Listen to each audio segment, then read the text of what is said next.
Welcome back to Unapologetically Woman. We're celebrating phenomenal women all across Kentucky who make no apologies for their perspectives or the impact that they're making in the community.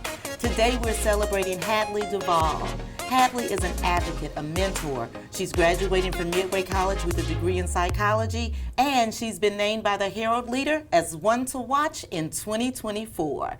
Unapologetically Woman, Hadley Duvall, that's you. Congratulations. Thank you so much. One to watch. How does that make you feel? A little nervous, but good, really, really good. Just proud of my community and the people around me and the support. Well, you've been really busy over the last year. Tell us about that. Yeah, so in July of 2023, I filmed a political ad for Governor Beshear, and that aired in September. And it was about the abortion rights of victims of rape and incest, and just kind of putting a little bit of my personal story out there of how I was impregnated at a young age from rape, and how victims of rape and incest deserve a choice, and calling out the person running against Governor Beshear, Daniel Cameron, for his crazy beliefs. Okay, so this is a story that is really personal to you. How did you get to a place when you said, yes, I'm gonna do it? I'm gonna do it, because you have to let everybody know your story and you have to be vulnerable to that. In high school, I had always said, this happened to me, it won't be my life, it won't stick with me, I'm not taking it with me, I'm leaving it here, I'm leaving my hometown, and I'm leaving the trauma with it. And that didn't happen. I moved to college, and it followed me, and I began to get in therapy, and I began to think about all the other people who know my story and can relate in some way, whether it's them personally or somebody that they know. And just knowing that there are so many out there kind of started a fire in my soul, and I've always wanted to help victims or just the youth, really, but really getting in there to show and give this voice for the girl that I used to be. I think I turn to her a lot, and I talk to her a lot when I'm struggling, and I think she just propels me when I need it. Wow, that's the way that you articulate that is powerful, because you say the girl that I used to be. And so that in itself will give young girls and women that are watching this hope that you can move forward. Exactly. No matter, you don't have to come from anything. You don't have to know somebody. You just be yourself, and your time will come. Wow. Okay, so you're really busy. You're going to graduate in 2024. Tell us about that. Yes, I graduate in May. I'm very excited. I've been at Midway all 4 years, and I've been a part of the soccer team there. Great community. I love the school.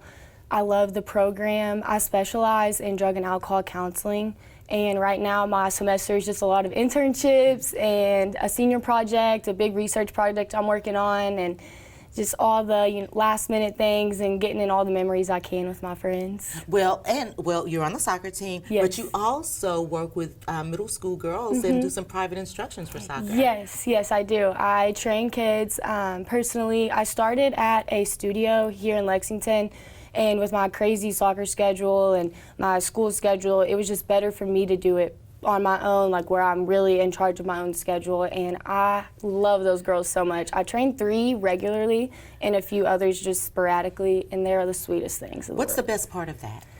Really just when they see themselves improve, because I can see it, when you are looking at somebody, but seeing your own growth is so hard. So when they can see, even if I have to video something for them to catch how they're doing it differently, watching their face and be like, oh my gosh, like I did it right, or like that's so much better than it was, and like watching them really let it click is just so rewarding.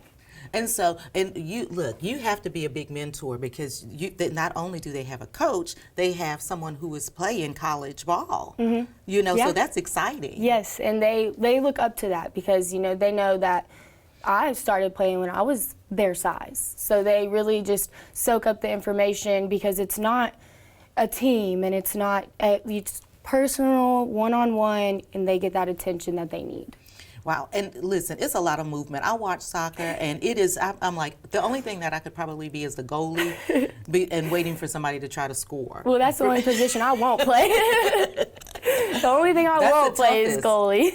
Yeah, I can't. All power to the keepers out there. I can't do it. You can't, not for you? No. Okay, so you work with your clinical drug and alcohol intern. Tell us about it.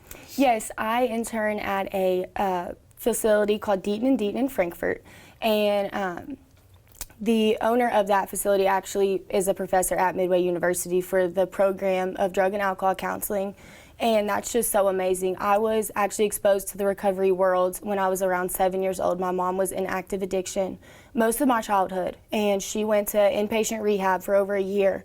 And that was very hard, you know, being so young and having my mom taken away from me and living in the household that I lived in with the nightmares that were going on at the time just continued and just worsened while my mom was away, you know, bettering herself and getting better and taking care of her illness. And being exposed to that at a young age just made me think about, what about the kids? You know, most of those, she was at an all-women's facility, and most of those women in there had children.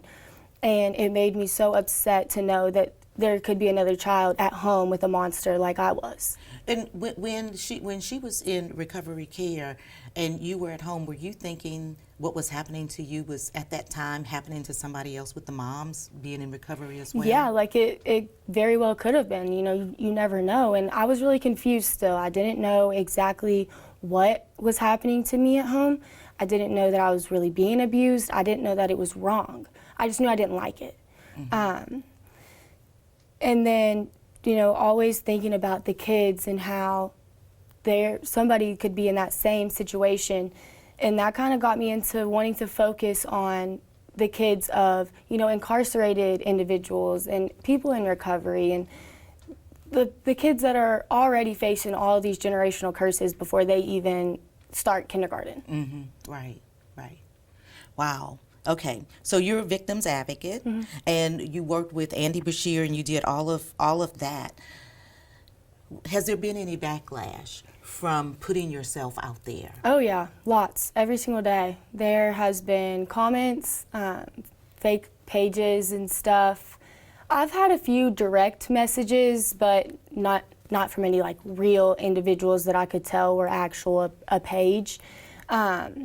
Some people at my school have shared that they don't agree with what I stand for. They haven't shared that to me. They've shared that on social media, and that's okay. You know, I still walk the same halls. I still do the same thing I did every single day. I still go to sleep every single night. And, you know, I want those people to consider themselves blessed to not ever been in this position, whether it was their sister, their mother, their daughter, whoever it may be. I'm just glad they've never had someone faced with that decision. They don't know what it's like. I think that's a powerful statement. You know, you don't have to agree with me, and that's fine. But I'm glad for you that you don't have anybody in that situation. You know, and how do you handle that? Do you just roll with it? You know, because I know that people can be mean. I sit with it for a little bit because I think that's really important. I can't just say, oh, like that never bothers me. Of course, you know, we're human. We all get our feelings hurt. And I think it's important to embrace that. You know, I'm not made of steel. I'm very much real. I have feelings. I see what people say about me on social media. But my truth and my love for the girl that I used to be and for the girls that are like who I used to be and the women going through that's stronger than, you know, the hurt that I feel when these people who don't even know who I am say these crazy things. And it doesn't change anything. It doesn't change anything other than being mean. No, it doesn't. I'm still going to continue to speak, and, you know, if they are ever in that situation and they find themselves needing to maybe jump on the other side of the choice and, you know, be pro-choice because of, you know, whatever personal reason, then, you know, I hope that people support them if that time ever comes. Wow. Okay. First year student mentor. Tell me about that. Yes, so that's so much fun. I received... You were doing so much. I could not imagine doing all of this when I was in college. Well, actually, I went home my freshman year of school spring semester. I had a surgery on my arm, and it was COVID, and there was just a lot of things going on. My great-grandmother was in the nursing home. I was homesick, and I moved home, and I did school online. And I found out that I actually wasn't as homesick as I thought I was, and I was counting down the days to go right on back. My mom actually went back to rehab due to a relapse that she had while I was away my freshman year, and I carried a lot of guilt for that and for not being there to help out with my great-grandmother and just help out with all of these things. And I think that kind of pulled me away from school and away from the college mindset. And I knew that I had a mentor at the time, but I didn't want to reach out to them. So whenever I decided to go home and, you know, really got a taste of my own medicine, it was not as good as I thought it was going to be. I moved right back to Midway, and I met with the Student Success Office, and I said, you know, I want to be successful here. How do I do that? Like, I'm so lost. I've never moved away from home. Like, what do I do?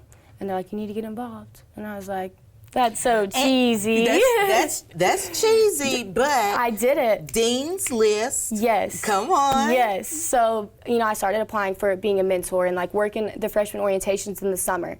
And being a mentor is so rewarding, just knowing that students who are freshmen come to me and they're like, you know, this isn't clicking, or I'm having this issue, or, you know, this professor's doing this, like, how do I fix this problem? Or, you know, I just needed to rant. Or they tell me they're good things, like they got their grade up in a class or whatever it may be. I don't hold their hand, but I'm just here as not a staff member.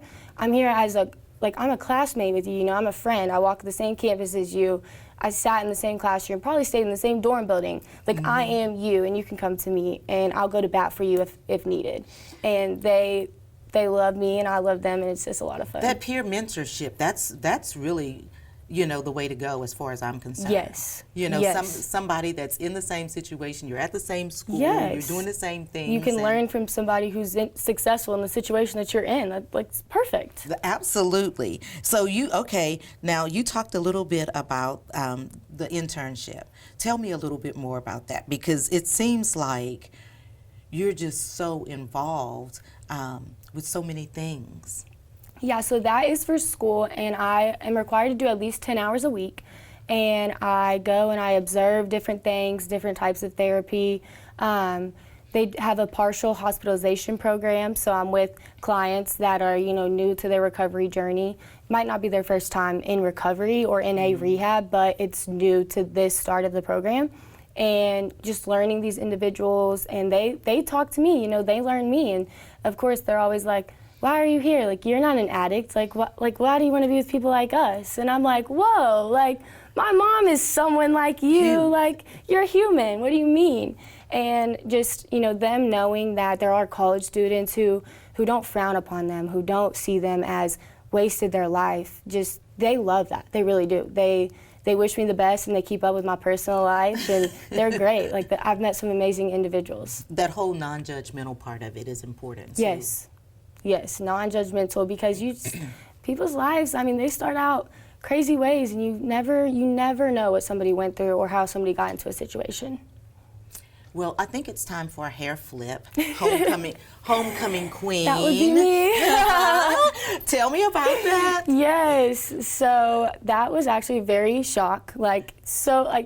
I did not even realize that I was on the ballot until somebody had told me that they were, and I was like, oh, like, I'll go vote for you, like, remind me, because, like, I forget about some stuff sometimes, and I was like, remind me, and they're like, oh, like, you're on it too, and I was like, oh, cool, like, yay! Yeah, I was a little shocked, because it was about a month or so after my ad had hit the air, and I do go to what you would assume is a conservative school, as far as if you look at straight politics, but you know, I still won homecoming queen, and that just made me feel support. You know, that made me feel like a big hug from my university. Wow, wow. How proud was your mom? She cried. Her and my Nana both cried. I won in high school. I won senior football homecoming queen. Listen, we're just flipping hair all over the place. And it was kind of the same thing. Not that anything controversial was going on, but just, you know, there were some really great people on the ballot that were up there with me, and I was just, you know, having a conversation with my mom, and I was like, oh, girl, like, I'm not going to win, like, it's fine. And then they called my name, and we're, like, laughing, and it was kind of exactly like that in college. And Then she was up and I heard her in a video say, "That's my girl." That's my girl. Yeah, that's loud and proud. mama. She doesn't care. Yes, yes. Yeah. So she seems like she's been very supportive of your journey. Yes. How does she feel about a bill being filed that carries your name? She cried, of course. She's gonna cry again. Yes. And she. Hadley's Law. Yes. Tell us about it. So I was actually on a plane home from Connecticut from a business trip doing some stuff, and I get a text about, I knew that there was going to be a press conference scheduled, didn't know full details, got the details, and then, just so at the end of the text, just so nonchalant, they're like, "Oh, like, we want to name it Hadley's Law if that's okay with you." And I was like, just drop that on somebody. like, oh my gosh, like, okay, like, wow. And I wanted to be sure that, it doesn't force anything. You're given that choice. Mm-hmm. And whatever choice you make, you deserve all the support in the world, 100%. If you decide to not make the choice that I felt like at 12 I would have made, then don't do it. That's okay. You don't have to. And, if you do feel like you want to go through with that choice and you want to get an abortion, then do it. And you deserve the same amount of support as the person that doesn't. Right. Nothing should change. And another big thing in that is health of the mother instead of life of the mother, because it's so strict in its wording. And, women's bodies go through so much during a pregnancy. And so many health factors can go into it. My sister had an awful pregnancy with her second son. And not that she would have aborted him at all, but it just was so hard to see her go through that. And if she didn't have the support system or, the financial system that she had, might not have been possible for her at the time. Right. Look, we could sit here forever, but I'm going to pitch it to you for the last word to young girls or young women that might be looking at you and thinking, wow, how does she do all of that? How does she remain strong? What kind of advice would you give them? I want them to know that every time they cry, cry. Let out all the tears. All the tears that you think that are never going to dry up, they're going to dry up. It doesn't matter if you tell today or tomorrow or 5 years from now. Whenever they're ready to have that voice, they can come to me. I'll help them with whatever. Go to somebody that they can trust, find somebody to confide in, and then start building your small circle. I have a great support system. For the days that I can't pick myself back up, somebody has to. And, finding those people are so crucial. And some of them are even my friends from middle school and high school who were friends with me while all of that was going on. They had no idea, but they were with me through that. And just knowing that you can be something no matter how your cards were first dealt to you, keep shuffling, always shuffle them. And your opportunities are so endless. I'm just getting started and people are asking me, like, how does it feel to be you? And I'm like, oh, this is nothing. Like, wait till y'all see. So just keep going and keep fighting. Speak, because your truth is so important. Wow, congratulations. Thank you so much. You guys continue to watch as we talk to other phenomenal women just like Hadley. Speak, because what you have to say is important. Keep watching Unapologetically Woman, and we'll see you soon.